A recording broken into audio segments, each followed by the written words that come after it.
What is the best kayak for seniors? Well, I'm going to boil it down in this episode and subsequent ones to give you the clarity you need to make the right choice. Stay tuned. In this, the first episode of the series, we're going to take a look at whether you should buy a sit-inside kayak or a sit-on-top kayak. And what makes me qualified to do this? Well, I'm one of you. I've got the gray hair. I take all the pills you do, and my knees are screwed up, my back is hurting. I am you. And I've got about 800 videos here on YouTube, some of them which even have good information. So let's get into it. Sit on top versus sit inside. One of the key criteria when considering kayaking for seniors is stability. But we're also going to look at your personal body characteristics, transporting, and storage in this quick overview. In subsequent episodes, we're going to dive into most of those in greater detail. So, in terms of stability, there's two basic kayak types. You've got the sit-inside kayak, the red one right here, and then different versions of sit-on-top. The sit-inside kayak is probably the first one you're going to think of because it's more like a traditional canoe that you may already be familiar with. The sit-inside kayak is sitting inside. Your legs are going to tuck up under here. Your body is going to be enclosed. Now the problem with the sit-inside is, for a senior especially, they're a lot harder to get out of, and there's a limited amount of cargo space. If you're going to carry stuff on top, you have to use the bungees, and then there's a limited amount in the back in the waterproof compartment. On the other hand, a sit-on-top kayak has plenty of cargo space. Water is going to flow through things called scupper holes, and that's going to keep you a little bit drier, and they're a lot easier to get out of. Traditionally, sit-on-top kayaks are wider, and therefore they're inherently more stable, which is a key criteria for us old folks. We don't want to have to swim to shore. Let's look at the sit inside in just a little more detail here, because this is the key drawback I see to a sit inside. One, they're very tippy. The keel is generally a little more rounded, and I feel like it's a lot easier to fall out of one of these things. But the key thing for us seniors, when you're looking at kayaking for seniors, is how you're going to get out of this thing. You know, I find that the easiest way, once you're pulled up on shore, is to pull your legs out. Now, ask yourself, could you do this? If your body won't do that, this is out of the game for you.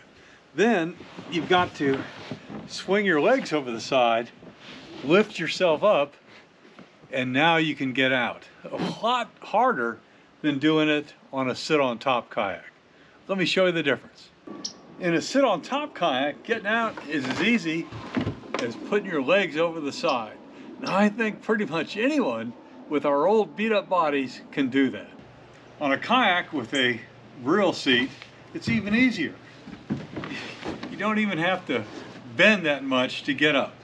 Then it's just an easy matter of lifting up and you're out of the thing. Just to put a nail in stability, because that is the most important criteria when you're looking at seniors and kayaking, let's look at the bottom of both of these. On the sit inside, you can see it's rounded, going to a little bit of a flat right there. But look at the difference on this sit on top. It's a lot flatter, it's a lot broader, and you don't have as much of a rounded edge right here leading to the bottom. And this is going to provide for a more stable platform. Now let's talk about length, because that's the next thing you need to really pay attention to. Length is as important as width. If you have a wide kayak, you need to have a long kayak so it'll move through the water easier. A lot of those 10-foot long kayaks you see at Walmart and other big box stores like that are both wide and short, and they're just not going to paddle very well. So no matter what brand you pick, sit inside or sit on top, be sure that it's a long one. And in my mind, you should not buy any kayak less than 11 feet long. If you want confirmation of that, just look at the typical racing kayak. It's skinny and it's long, and there's a reason for that. Now, we're not as young as we used to be, and we may not be as strong either. The next issue for kayaking and seniors is weight. How are you going to get this thing from your vehicle to the water? And the method you choose, whether it's a trailer or a cart or just carrying it, is going to make that decision for you.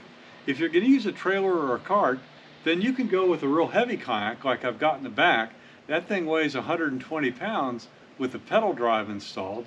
These are a lot lighter, and you can pick them up fairly easily with one hand, even though they're awkward to maneuver, and get it to the water. So think about that, and we're going to talk about ways to transport these things in a subsequent episode. The final issue you have with the length is, where are you going to put this thing?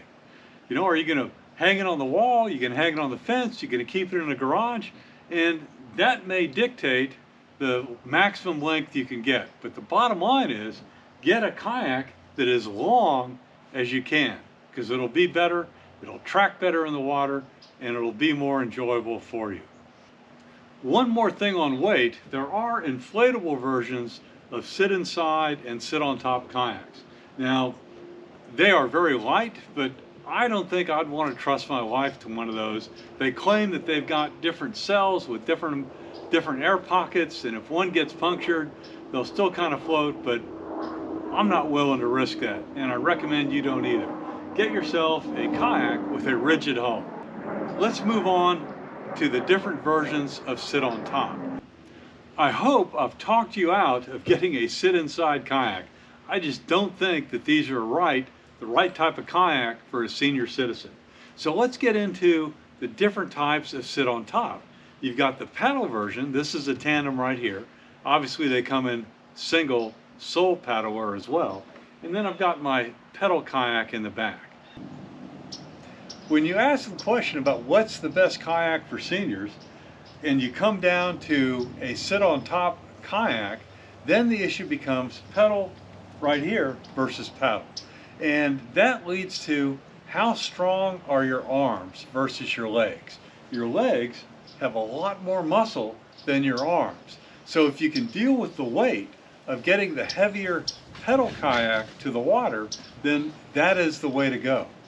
In addition, pedal kayaks allow you to brace up against the seat, and I'm going to talk more about seat types in a subsequent video, and they're just, in my mind, generally more comfortable than any sit on top kayak that has a seat like this.